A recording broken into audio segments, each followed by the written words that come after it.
Good morning, students. Today we will discuss worksheet number 33 of subject science, and today's topic is graphical representation of acceleration and velocity. Students, in the last worksheet we studied how to calculate speed of an object by distance time graph, and in this worksheet we will study how to calculate distance और displacement using a velocity time graph। यानी कि हम इस worksheet में देखेंगे कि velocity time graph का use करके हम distance या displacement को किस तरह से कैलकुलेट कर सकते हैं। Velocity time graph represents acceleration of an object। Velocity time graph क्या है? Velocity time graph जो है वो किसी ऑब्जेक्ट के एक्सेलरेशन को रिप्रेजेंट करता है। और एक्सेलरेशन क्या है बेटा? हमने प्रीवियस वर्कशीट में पढ़ा है, acceleration is change in velocity per unit time. किसी मूविंग ऑब्जेक्ट की वेलोसिटी पर यूनिट टाइम में कितना चेंज हो जाती है, that will be calculated by the physical quantity acceleration. और एक्सेलरेशन को हम वेलोसिटी टाइम ग्राफ से रिप्रेजेंट कर सकते हैं। अब एक्सेलरेशन के लिए जो वेलोसिटी टाइम ग्राफ होता है वो कई तरह से हो सकता है, जैसे हम यहाँ बेटा ड्रॉ कर रहे हैं वन बाय वन। एक चीज़ तो ध्यान देने की ये है कि जब भी हम वेलोसिटी टाइम ग्राफ ड्रॉ करते हैं, velocity is always taken at Y axis and time is always taken at X axis. ठीक है। When the object is in uniform velocity, यानी जब कोई ऑब्जेक्ट यूनिफॉर्म वेलोसिटी में है, it means there is no acceleration in the object. जब कोई भी एक्सेलरेशन नहीं है तो उस केस में ग्राफ किस तरह से होगा बेटा? It will look like a straight line parallel to the X axis. It is velocity time graph for uniform velocity, यानी ऑब्जेक्ट जो है वो मूव तो कर रहा है पर उसके अंदर कोई भी एक्सेलरेशन नहीं है। नेक्स्ट टाइप किस तरह से हो सकता है बेटा?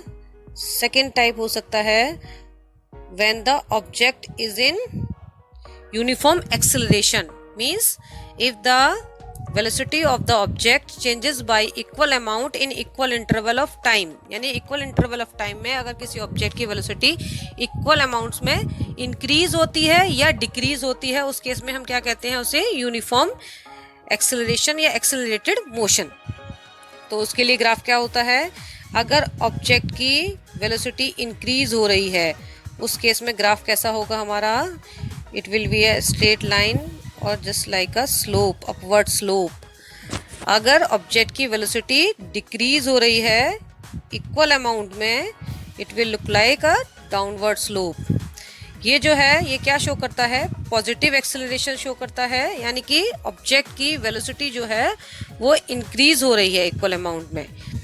ये वाला जो ग्राफ है वो ये शो करता है कि ऑब्जेक्ट की वेलोसिटी इक्वल अमाउंट में डिक्रीज तो हो रही है, उस केस में हम इसको क्या कहेंगे? नेगेटिव एक्सेलरेशन, या इसके लिए एक और टर्म यूज करते हैं, दैट इज रिटार्डेशन।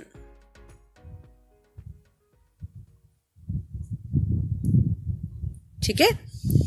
और बच्चों अगला वाला ग्राफ एक और ग्राफ है जो लास्ट में दिया हुआ है। अगर किसी ऑब्जेक्ट की वेलोसिटी में रैंडम चेंज आता है, यानी कि कभी भी इंक्रीज होती है कभी डिक्रीज होती है, कोई प्रॉपर चेंज नहीं होता, तो उस केस में हम क्या कहते हैं?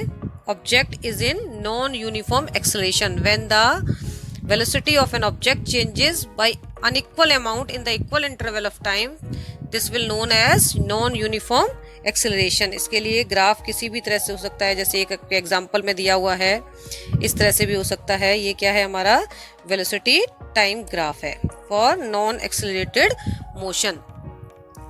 बच्चों हम सीखेंगे वेलोसिटी टाइम ग्राफ से डिस्प्लेसमेंट कैसे कैलकुलेट करते हैं। तो मैंने यहाँ पर यूनिफॉर्म वेलोसिटी के लिए ग्राफ पहले ही ड्रॉ करके रखा हुआ है।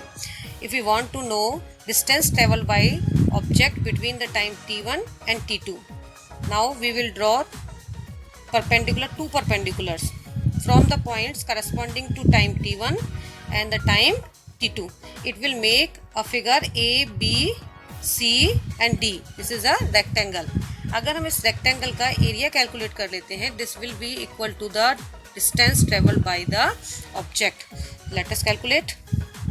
सो the displacement will be equal to the area of rectangle ABCD that is equal to the length into breadth, यानी AC multiplied by CD.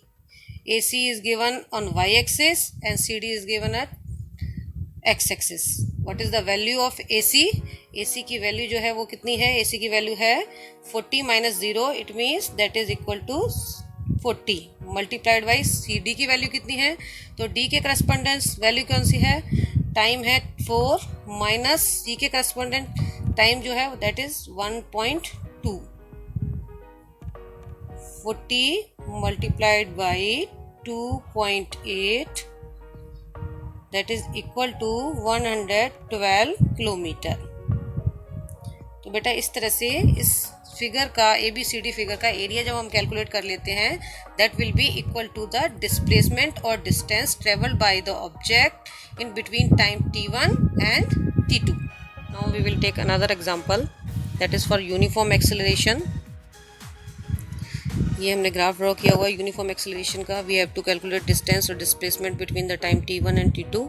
तो t1 और t2 के करस्पॉन्डिंग 2 पॉइंट हम ग्राफ पर ले लेते हैं A और E, और A से हमने एक परपेंडिकुलर ड्रॉ किया हुआ है दैट इज़ AD, और E से जो हमने परपेंडिकुलर खींचा है that is EC. Now displacement is equal to area of figure AECD that is a trapezium. Calculation को इजी करने के लिए मैंने क्या किया है? I have drawn a line AB that is parallel to CD or also equal to CD. Area of AECD is equal to area of rectangle ABCD plus area of triangle AEB. Area of ABCD is equal to AD multiplied by CD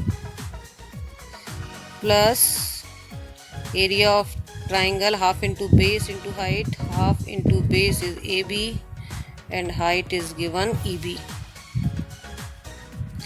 सारी values हम put कर लेते हैं यहाँ पर. AD की value is given. AD की value किस तरह से निकालेंगे? A की करस्पॉन्डिंग वैल्यू 20 है और D के करस्पॉन्डिंग वैल्यू 0 है. 20 minus 0 is equal to 20 multiplied by CD की वैल्यू.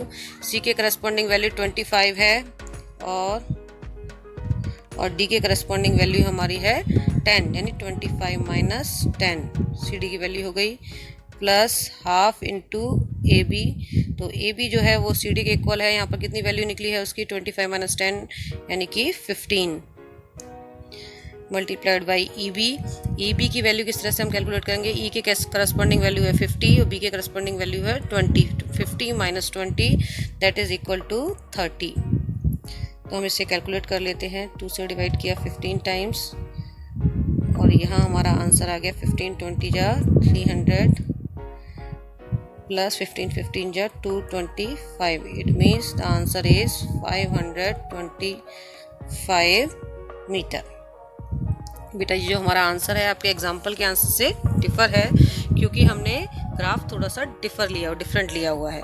सेम हमारी वैल्यूज़ नहीं है इसलिए हमारा आंसर भी डिफरेंट है.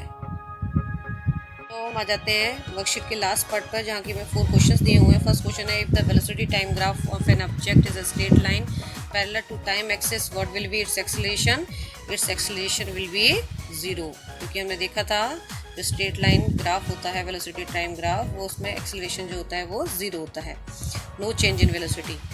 Calculate the distance traveled by an object between 2 seconds to 3 seconds in the given velocity time graph. तो 2 सेकेंड और 3 सेकेंड के करस्पॉन्डिंग जो पॉइंट्स 2 पॉइंट्स ले लेंगे A एंड B और 2 परपेंडिकुलर खींच लेते हैं तो एक ट्रेपेजियम मिलता है. और सेकेंड एग्जाम्पल की तरह ही हमने इसका कैलकुलेशन करनी है. Which physical quantity is represented by the slope of velocity time graph? It is acceleration. ये थर्ड का आंसर है, ये फर्स्ट का आंसर हो गया. Fourth one is draw velocity time graph of accelerated motion and retarded motion. Velocity time graph कैसा होगा? Accelerated motion के लिए इस तरह से और रिटार्डेड मोशन के लिए डाउनवर्ड स्लोप. तो बच्चों आई होप आपको ये वर्कशीट समझ में आ गई होगी. Thank you and have a nice day.